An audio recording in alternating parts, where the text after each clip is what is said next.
practical people because they are the final bosses, and whatever they tell you, permutation combinations, you've got to obey them. So, well, I would listen to him. Although we were already live, but we again come live.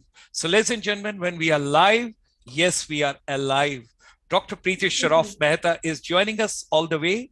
She's the professor and the executive program director, Middle School, Northwestern University, Chicago, USA, professor and dean, MICA, India.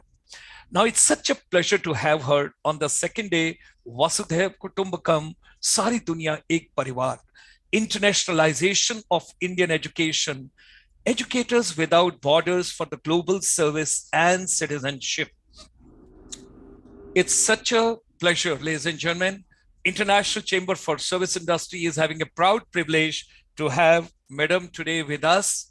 I wish to share the whole world has passed through a very difficult times during the pandemic, lot of difficulties, challenges, what we all 1.6 billion students, they were away from schools, colleges, universities, institution, wherever. But teachers, you are great.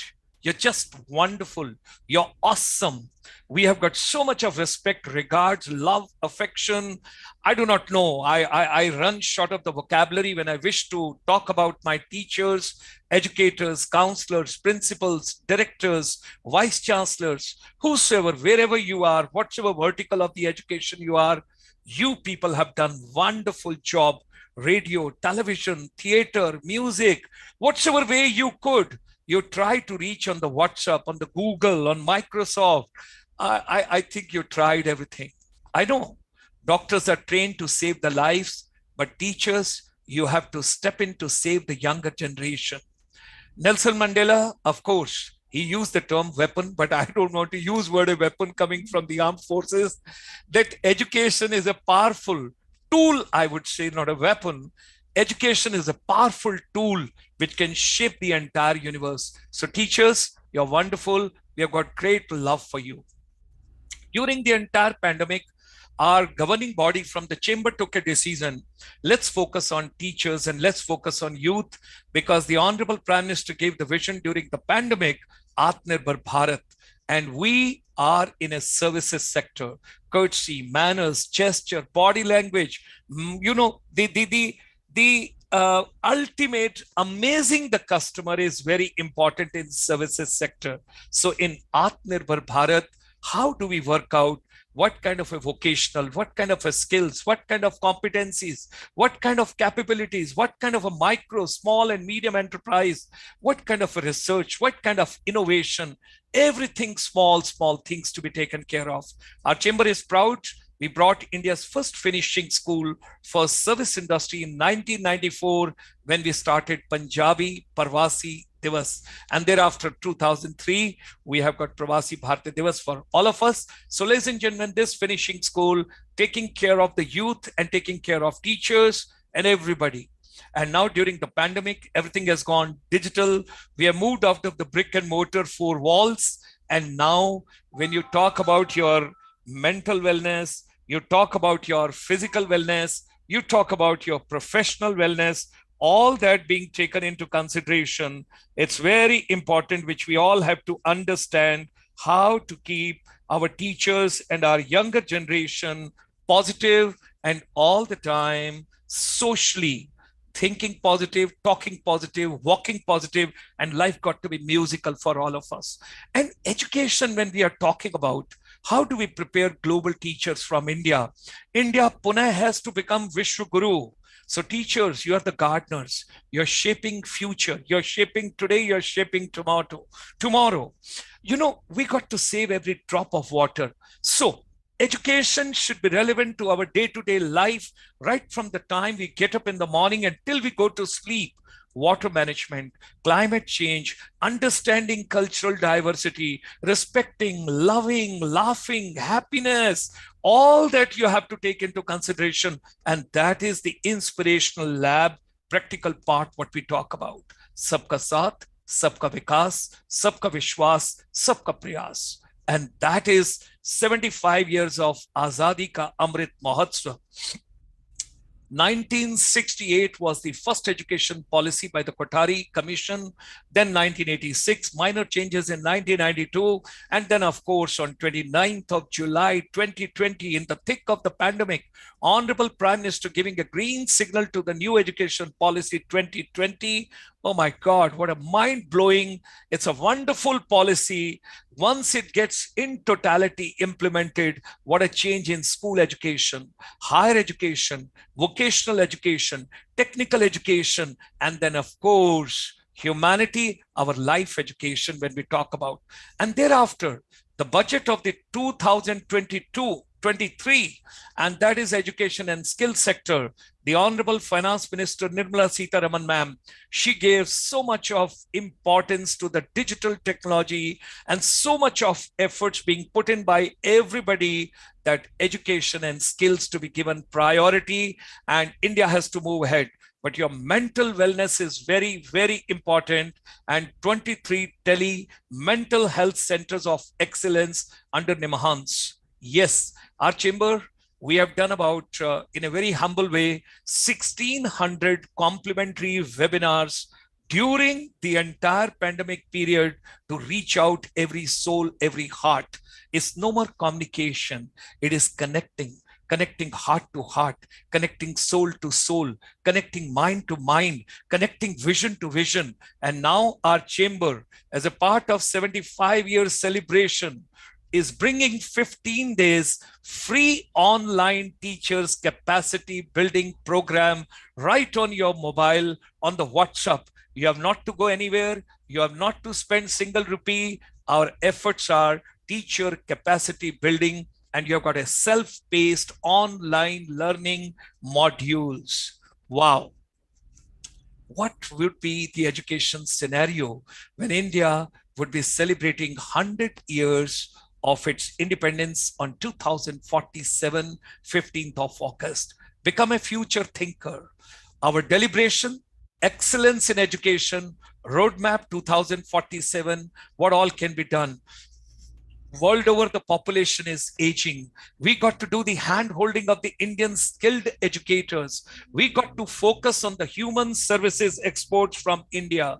And ladies and gentlemen, NRIs, our brothers and sisters, like Dr. Preeti Shroff Mehta this morning, this afternoon, this evening, wherever people are world over, she's in the early morning of the United States. So, whatever your mind can conceive and believe, it can achieve. That's Napoleon Hill. Way back 1908. Let's come together for preparing Indian educators for the global journey. So, ladies and gentlemen, hearty welcome to such a smiling face and the woman of the morning, afternoon, and evening. A pleasure to have Dr. Preeti Shroff Mehta ma'am. She's a global leader with over 25 years academic and management experience in international development. She's an expert in global education policy and innovation, democratic and digital governance, public and private sector reforms, civil society capacity development, and social impact entrepreneurship. She has served as the Dean of the World Learning School for International Training in Washington, D.C. and Vermont, USA. She has also worked as the Director for the World Learning Democratic Governance, Civil Society, and Conflict Transformation Programs. She has taught at the Johns Hopkins University School for Advanced International Studies and the University of Maryland at College Park, Washington, D.C. She has worked as a senior advisor and the lead trainer at the World Bank, USAID, UNDP in D.C. and New York. She led leadership management and executive programs for the corporate sector, global university partnership, and international research projects. Her research focuses on global and digital governance, education innovations, US India China study on women leadership paths, diversity and identity, place branding, creative and cultural industry, sustainable business leadership.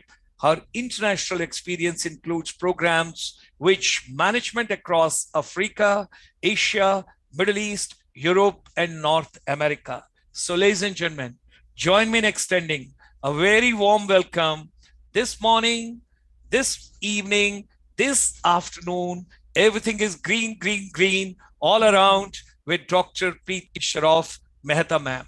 Look at it. It's all green, what I was telling you. Our prediction has come true. So, warm welcome to you, ma'am. Namaskar. And such a pleasure to have you with us over here. We are indebted to Professor Jagdish and Shet sir that he had been very kind to get you on board with us in this journey. We would like to have your views on internationalization of Indian education. Educators without borders for global services and citizenship. Floor is yours, audience is yours, world is yours, continents are yours, and we all belong to you. Take on the floor, and there will be a one winner. Keep posting your views on the YouTube channel, and let us see who gives the best of the post of the evening. And you're going to get the gift hamper from the chamber by the time we close this session today. With these words, ladies and gentlemen, I hand you over in a very safe and a very educationist hands of Dr. Preeti Shroff Mehta ma'am. Major Dr. Sharma, namaste and thank you and my deep gratitude to you for the work that you all are doing. I am speaking as first and foremost daughter of India. I'm from Gujarat, our respected and honorable Prime Minister Modi's homeland. It is my homeland as well. And I was raised in a Gandhian family. And I remember very early on we were taught that you have a duty to your family, to your society, to your community, to your nation, but above all, you have a duty to serve the world and the planet. And everything that you have talked about in terms of work you are doing clearly brings that value of serving the world, whether it's environment, whether it is education or our own community, is so very important to bring to the next generation of learners, especially this digital generation that needs to understand humanity and human connect. So that's the message I hope to bring to all of you today. Today is also the World Indigenous Peoples Day. Wow. And what better country than India to talk about indigenous culture, indigenous values, indigenous people, the diversity of cultures and values, diversity of music, literature, that food traditions. It's this tradition and indigeneity that we bring to the world is the biggest gift we can give, and India is known as the country of gift giving, country that hosts people all the time. So let's build on those basic values we are given by our beautiful nation, and I'm a very proud Indian and I'm honored to be here today. And with your permission, I would like to upload a presentation if that is okay. Please go ahead, ma'am. Please go ahead.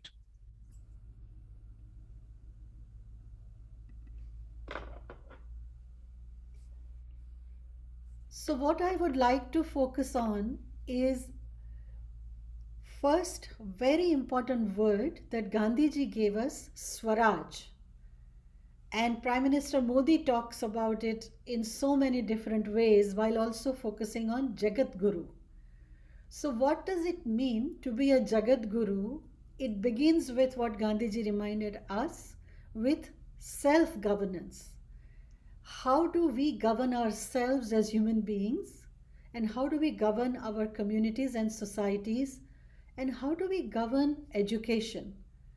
So, I will also focus on our new education policy, which I think is one of the best in the world. And let's now start. The NEP, the New Education Policy 2020, aims to bring internationalization to our campuses and focus on domestic and inbound students. For domestic students, the policy creates global immersion programs, encourages Indian universities to open branch campuses in other countries, and allows foreign universities to operate in India, facilitated through a new legislative framework. So, we are given a wonderful vision, and I am so glad to have mentors like Professor Jagdish Shet, who are inspiring Indian diaspora and educators not just in India but around the world, to understand the new education policy and take the values and proposals abroad so that all of us connect as a global community to start a movement. So let me reiterate, Professor Sheth is asking us, his call is to start a movement of global education reform, and I'm so glad that through this Azadi's Amrit Mahotsav, our Honorable Prime Minister Modi ji and the entire country is aligning now together to celebrate the Triranga of learning in India that is within us and around the world. So, the question I want to start with is, with this ambitious vision of taking Indian campuses abroad, bringing international students to India, how do we achieve this if we don't focus on our educators? At the heart of any education policy is our great teachers, our mentors. You ask anyone, we all have a special teacher who changed us, who asked us critical questions, who inspired us. So the legacy of a teacher stays with a learner forever, and this is why we have to invest more than anywhere else in our teachers and educators, because they transform us. They give us lifelong values and transformation. So, keeping that in mind, now let's focus on what is in front of teachers in a digital world. The technology is transforming education. We saw during COVID period how teachers and learners both had to be transformed to understand how do we now suddenly learn online, and we will continue to exist in a hybrid world. Around the world, the education technology market providing education through digital platforms is reaching $169 billion by 2028. That is the projection. The US education market alone, because US has the highest number of universities, programs, collaborations, international student presence, will reach $2.3 trillion. So this is an opportunity for India to position ourselves for inspiring the world and connecting with the world, but also recognizing that there is concrete entrepreneurship initiatives and opportunities that we need to nurture. We will continue in a new world with hybrid and blended learning, which is a very different way of existing than the way you and I were taught, Dr. Sharma, when we were children. So we need to preserve what we have in terms of experiential learning that India's education brings to us. Education is not just in schools, it's also in communities, it's in our families, and we need to bring those experiences and retain our education traditions while embracing the digital transformation in education and create a blended learning approach, because the way the world is moving forward, we all will be existing in the digital and the physical world at the same time. The term now used is phygital. We all are phygital human beings, right? We have our mobile in front of us, we have our television screen in front of us, we have our computer screen. So we are now subjected to these three screens in front of us. We also need to bring the reality screen in front of us, which is experiential learning, and combine all of this to educate our next generation. Other important aspect, all major education institutions are collaborating with edtech platforms, because edtech platforms are reaching out, especially in post-COVID phase, where millions of children around the world in India are in dire need of upskilling and reskilling very quickly, and not everyone has access to digital platforms. So we do need to collaborate with edtech platforms and partners to focus on how to create a broader outreach. No longer we can focus on smaller schools and make education elitist. I would like to make an appeal to policymakers, to educators, that let's think of education as a basic right for everyone and bring it to our rural children, our urban children, children in the north, south, east, west. Education is a service that should be accessible by all. And United Nations, World Bank, Government of India, other countries, everywhere, we need to find ways to reach out to every single child. Gandhiji said the measure of a country is how we are treating our children and our women. And education is very much a part of reaching out to our most vulnerable and our most important next generation citizens. There are leading investors in digital education from United States, France, India and China. So we are already in a leadership group to understand this digital revolution and bring technology for better learning and access. Last important aspect of this transformation that is happening is we will have to create data driven learning platforms so that we continuously understand what is happening in different parts of India, because every region matters equally, what is happening around the world, and learn from that data, derive insights, predict trends so that we are ahead of the curve, and emerge as education innovators for the world. So let's now focus on, in order for us to become education leaders, at the heart of that movement will be our educators. So, my important reflection this morning is how do we build capacity of our educators? And Dr. Sharma, this is also your passion in the work that you do with everyone around. In terms of capacity development, we usually talk about education, but let's break down how education is transforming. We are sitting at home and reaching out to so many people through a computer screen, right? So we have to look at how to enhance capacity of our educators for formal education, which is primary to secondary to higher secondary to college and university level and postgraduate level. That entire value chain of learning, how do we build capacity of our educators to understand how now education exists in a digital world, and how do we bring our basic values from basic education to higher education.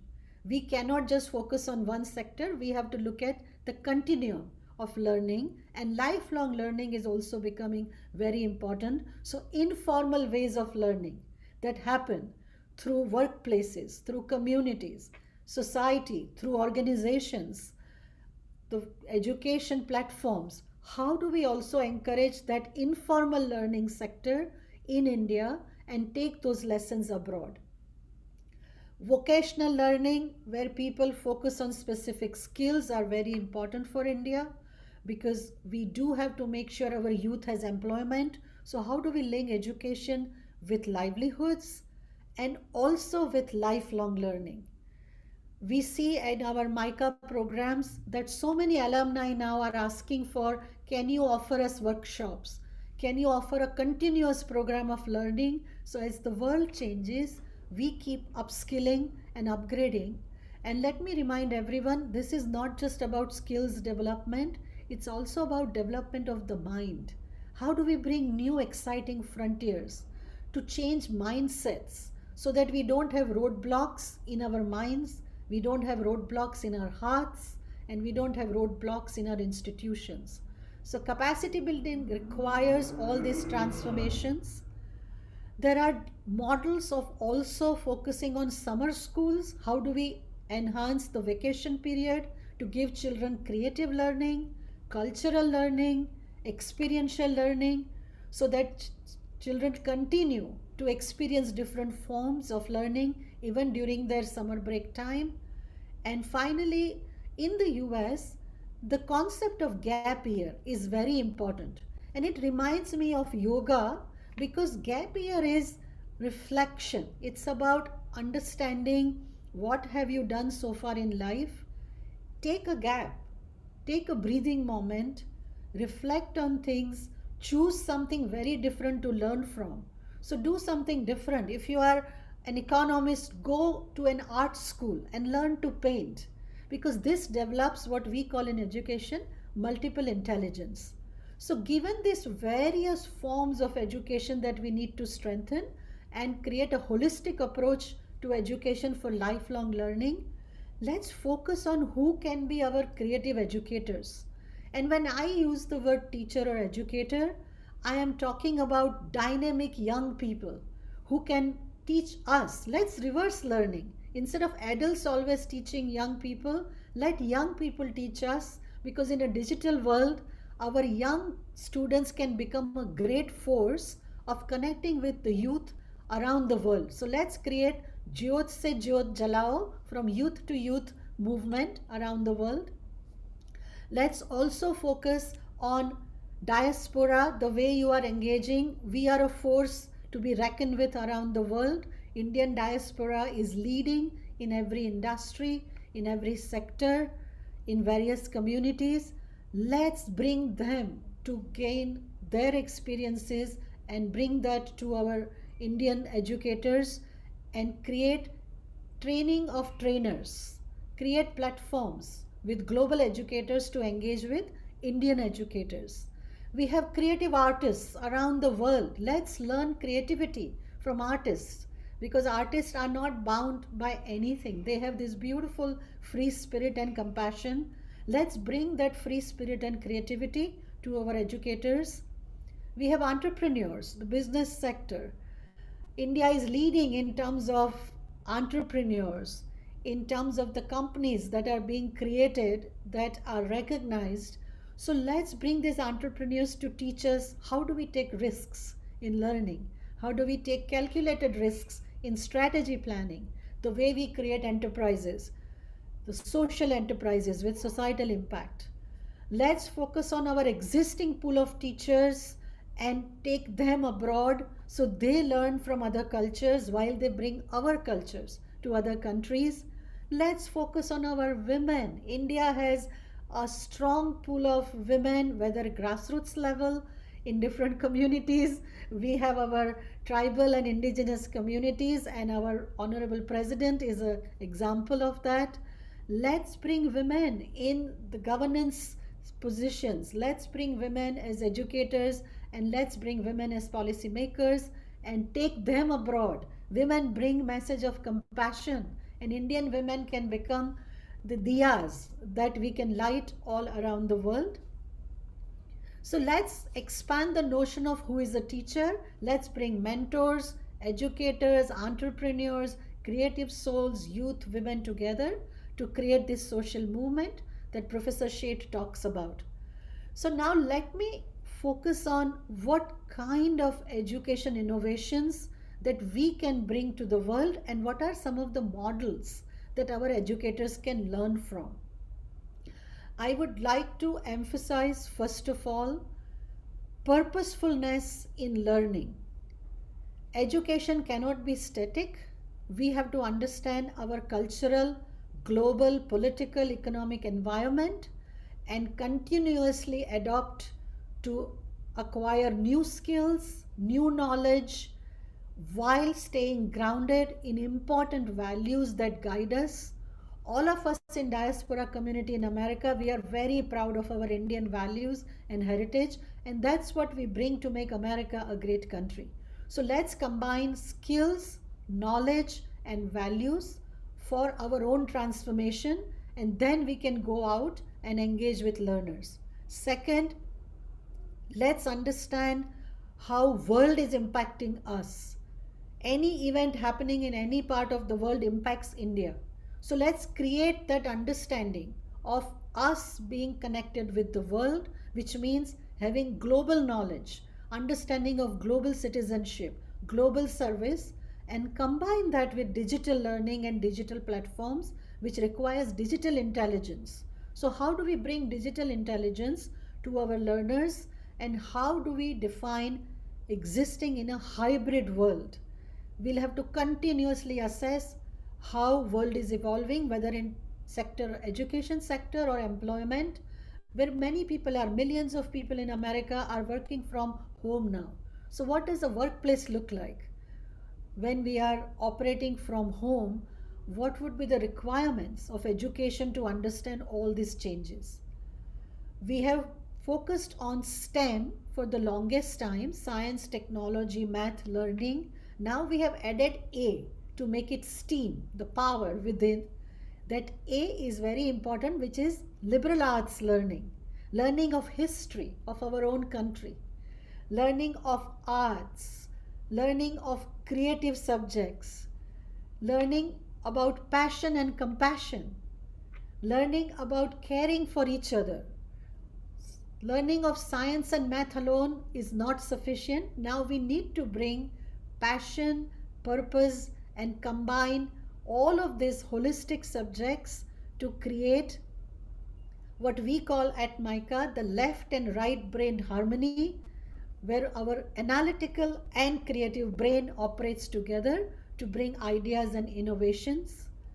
Harvard Gardner, very well known educationist, introduced the model of multiple intelligence learning, where one kind of intelligence will not prepare a world class professional. We will have to teach analytics and emotions in the same moment. So, how do we bring emotional intelligence to our intellectual learning? Emotional intelligence comes from real life experiences, it comes from real life challenges, it comes from problem solving.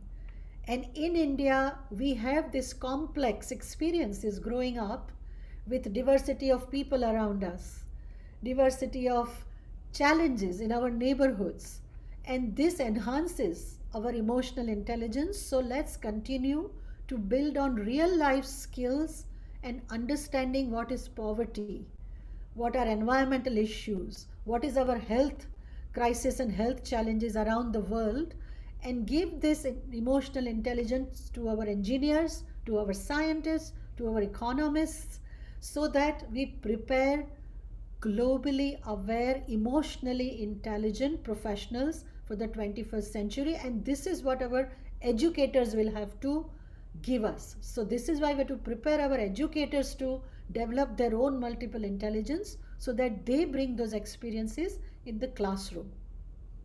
The other important aspect is soft skills and hard skills. For the longest time, we focused on hard skills, subject matters, engineering, mathematics, physics, biology, entrepreneurship. These are all hard skills.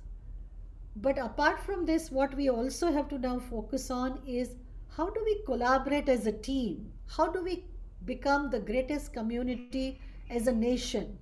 How do we work together given our differences? How do we celebrate diversity of religions, diversity of languages, diversity of cultures, diversity of countries, and come together as a human race? And it is not easy. Try collaborating with person next door to you. Try collaborating with a team member. It takes a lot of effort. Collaboration requires compassion and effort, and we need to also bring diversity learning to our educators, because increasingly in a global world, our educators will have to engage with educators from different countries in Africa, Asia, Middle East, North America, Europe. So it is very important that we nurture the value of diversity. And finally, Dr. Sharma, your important theme that you have mentioned all along, the green existence, sustainability learning, United Nations sustainability goals talk about this. In corporate world, we talk about environmental, societal, social, and governance sustainability. How do we bring value of nature, preserving our culture and nature in our products, in our services, and how do we create concrete organizational policies and practices in such a way that every employee practices sustainability. Every product reflects sustainability and purpose. Every service talks about how do we preserve our nature and environment. So these are some important new frontiers that we'll have to bring for training our teachers, and that's what I wanted to highlight as we prepare our next generation of leaders. So let's look at some of the existing models of global service and citizenship. We are not reinventing the wheel. There are so many different models around the world. I have chosen a few just to bring as an example here. First and foremost, India and our civilization and history has given us ashram concept, which is about coexistence. So how do we create? We have ashram shalas in India, and we teach our students. Can we create global ashram shala to bring teachers from around the world where they experience ashram living and they learn from each other in a collaborative way? So can India set up a platform around the world to bring ashram shalas for teachers, training teachers and educators, so Western educators now for the first time can learn from Eastern philosophy, values, cultures. Second, Gandhian and Ubuntu service value. Gandhiji always talked about respect our own culture but leave the windows of your house open. Rabindranath Tagore talked about this. And let other cultures, the winds of different cultures, fly through your house so that you are influenced and shaped by different cultures and values. So, how do we create this principle of Ubuntu? In South Africa, Ubuntu means a quality and virtue that is rooted in compassion and humanity. So, in whatever we do, as leaders, as producers, as service providers, we put compassion for fellow human being and humanity at the heart of it. So protect our rivers, protect our forests, protect our culture, protect our nature, and ultimately protect our fellow human being for a decent life, a respectful existence, and livelihood. If we are driven by that purpose, I think we can achieve great education innovations and inspire others to learn from India's culture and traditions. There is a very well established model of Peace Corps in United States started by President Kennedy, and his simple important thought was American students cannot become good citizens and leaders unless they go to other countries, live in different culture, and not just experience the culture but provide a service, whether work with agriculture workers in the farm, whether go teach in rural schools, whether teach different languages to other countries, but provide a service, because only while engaging in services we become a better human being and we understand the needs of a country. So can we create something similar to Peace Corps, which could be education corps that brings peace around the world, and send our teachers, our government, and Honorable Prime Minister, I make an appeal to you. Please send our teachers to different countries so they learn from that culture, but also they provide a service as Indian educators to those countries. Another important model, very interesting model, is Doctors Without Borders. This is a very unique initiative where doctors operate as volunteers and with minimum wages. They are called upon in crisis countries, countries with conflict, whether it is Ukraine currently or other countries where struggles are going on, where there are no medical hospitals that survive, no medical services. These doctors from around the world, nurses from around the world go to these places in emergency and crisis situation and provide health services. So my question is, why can't we create educators without borders who go to these difficult areas where children have no access to schools, to drinking water, to clean and safe learning environment, no access to teachers? Can we energize our diaspora, our entrepreneurs, our teachers, our youth, our women to go to these places and serve in these communities? Because for me, that is real yoga, that is meditation, that is what we call prayer, that will help the entire world recover from very difficult situation. World is our family, and let's look after that family, especially in difficult situations. So let's think about teacher and educators without borders, and can India be the leader in that and send our teachers around the world?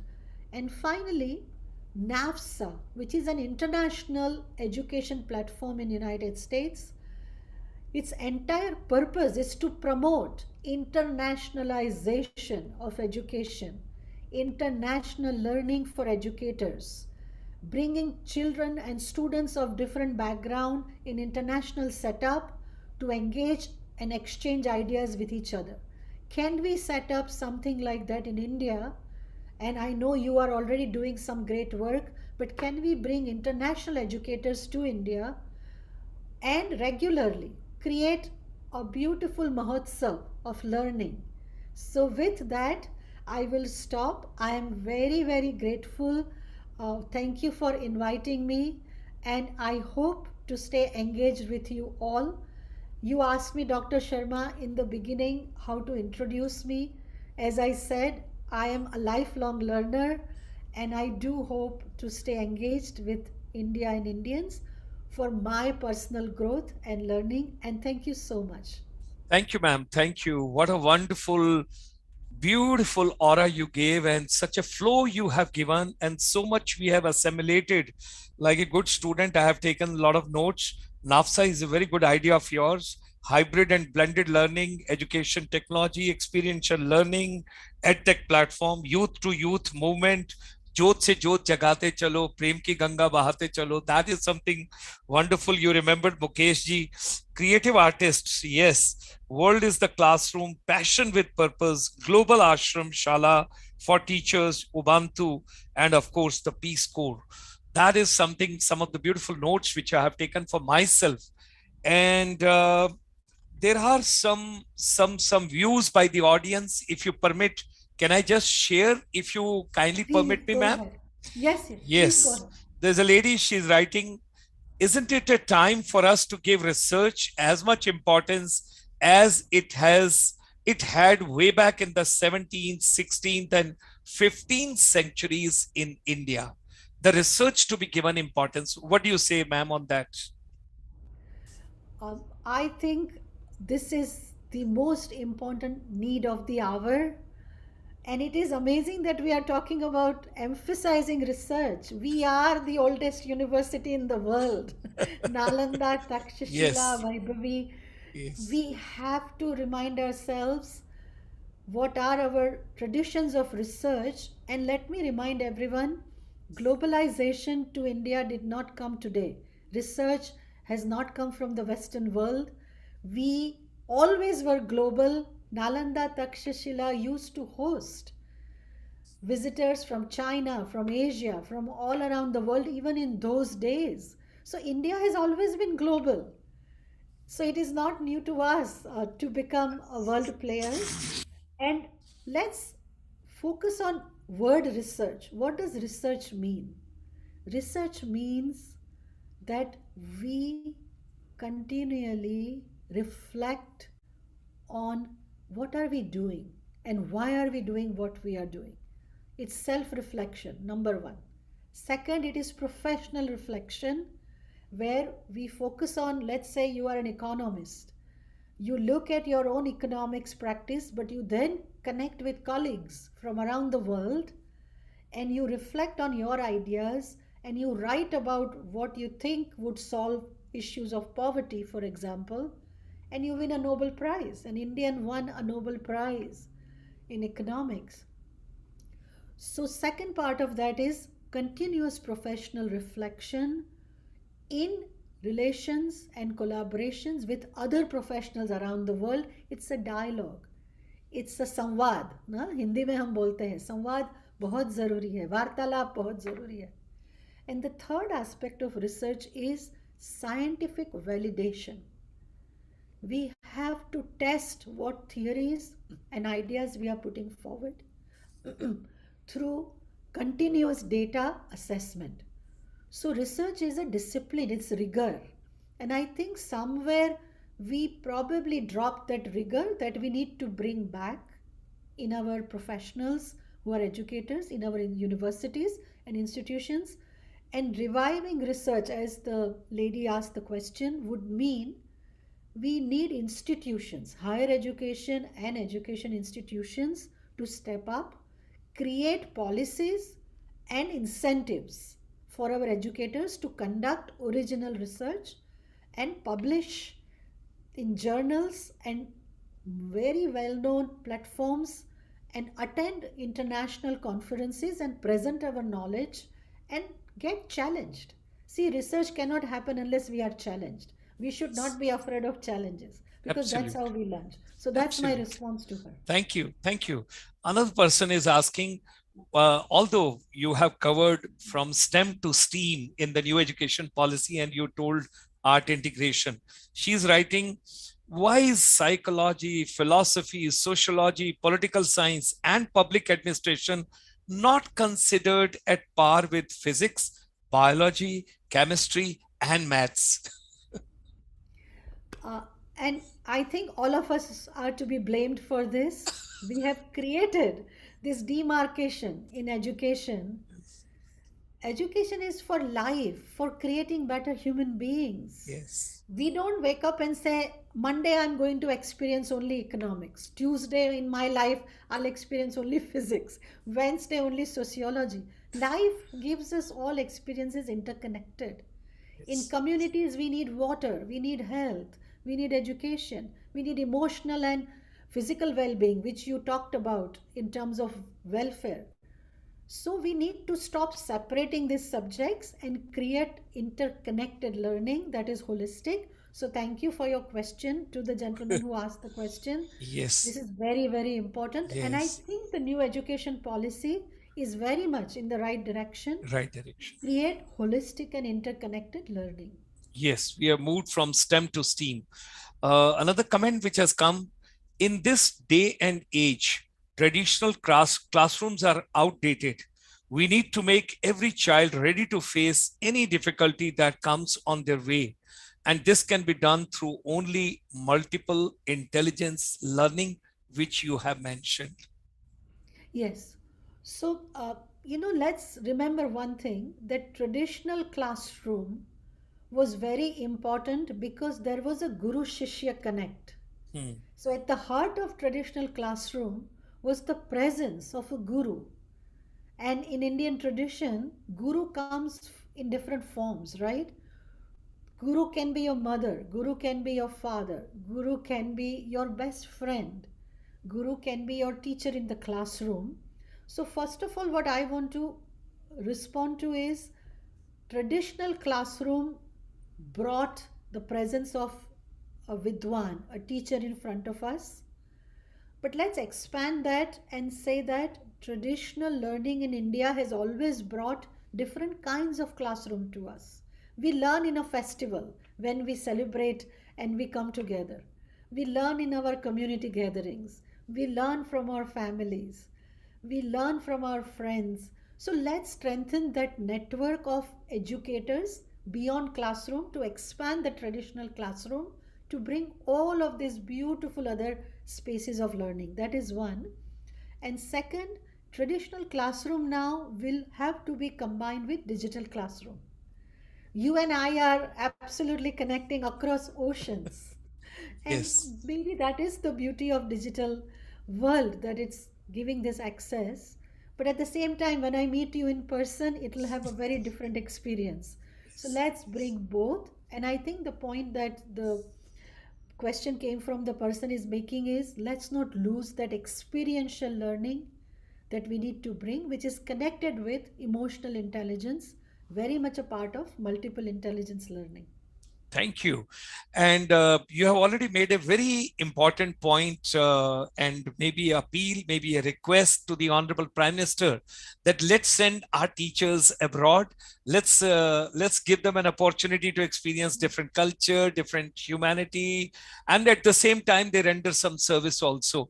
So I think our chamber, when we are thinking, that at present almost 19 lakh teachers are being given a kind of a B.Ed education in India, but our Mm. consumption is that of about requirement is that about 3.5 lakh per year in India locally, which is needed.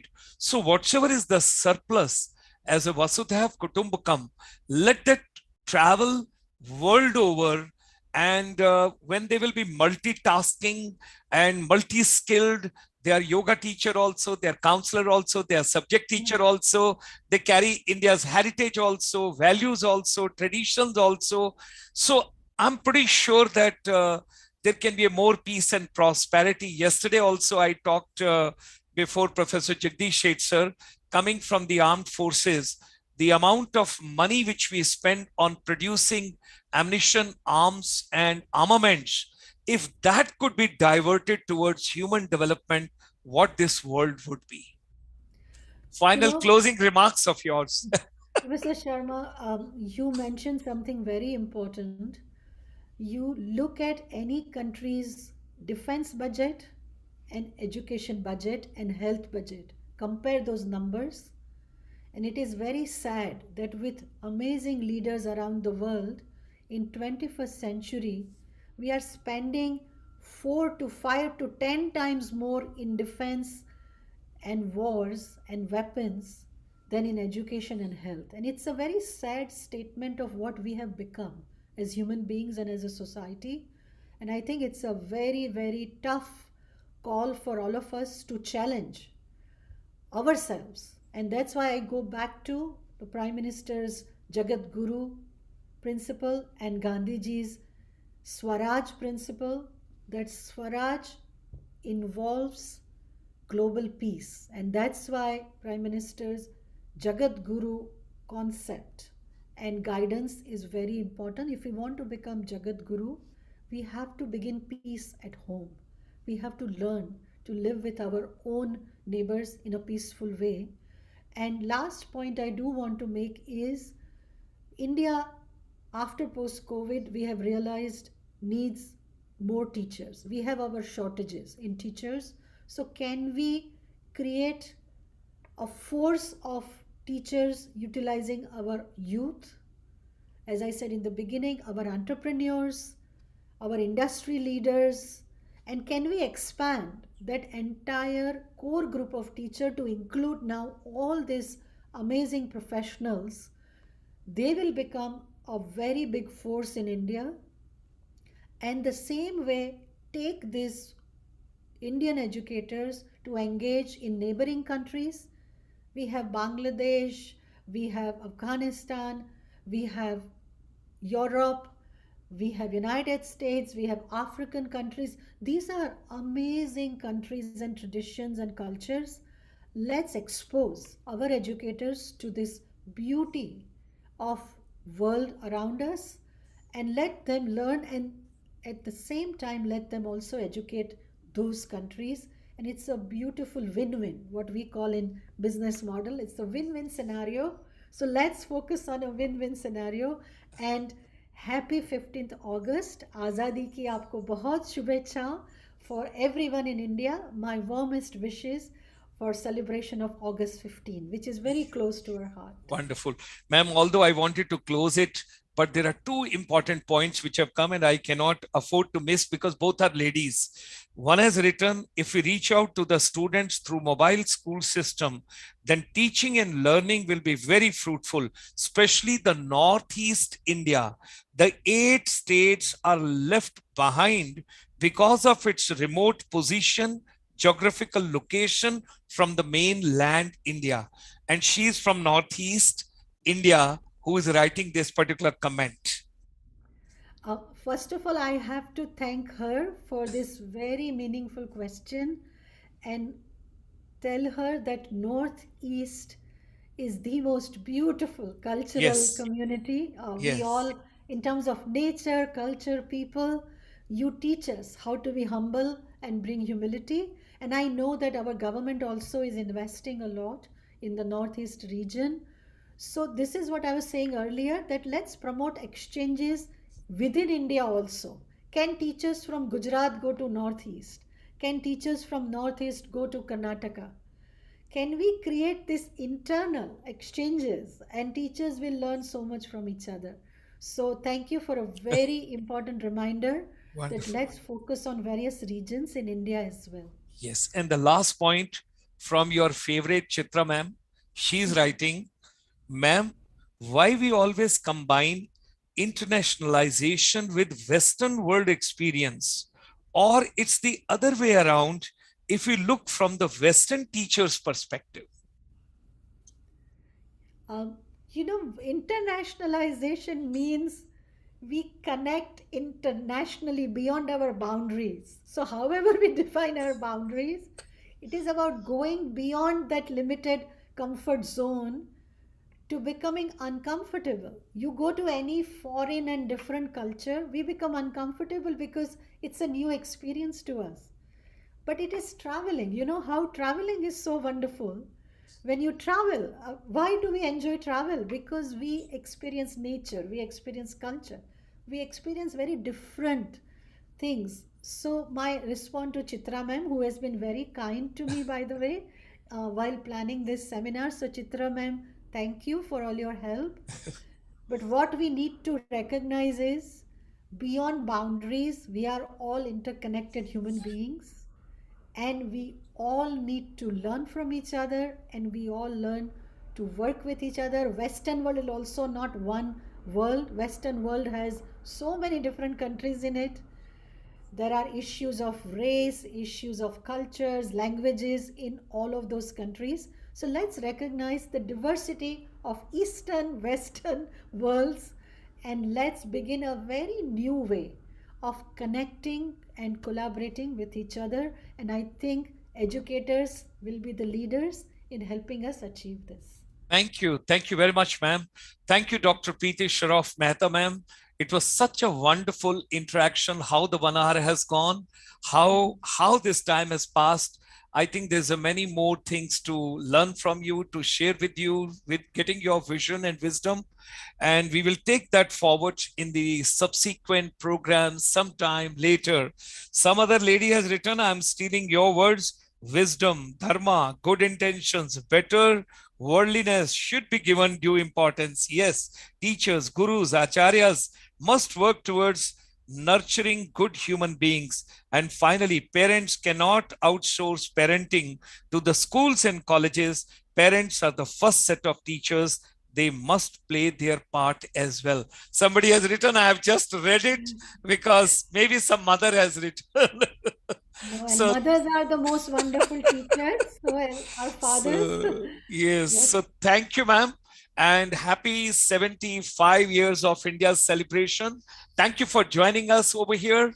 Wishing you all the wonderful days ahead. May God bless you with lots of creativity and you bring India and rest of the world on such a beautiful network. And today you have told about educators tourism. We had been talking about cultural tourism, rural tourism, agri tourism, nature Yes. tourism. Today, when you told teachers should move out, they should go out. So it's educators tourism also. Thank you very much and look forward meeting you on some other day and having you with us with your wisdom. Thank you, ladies and gentlemen, for joining us. It's a green morning, it's a green afternoon, and it's a green evening, wherever you are. Look forward meeting you all tomorrow at 8 p.m. Indian Standard Time with yet another program in our series of week-long and celebrations of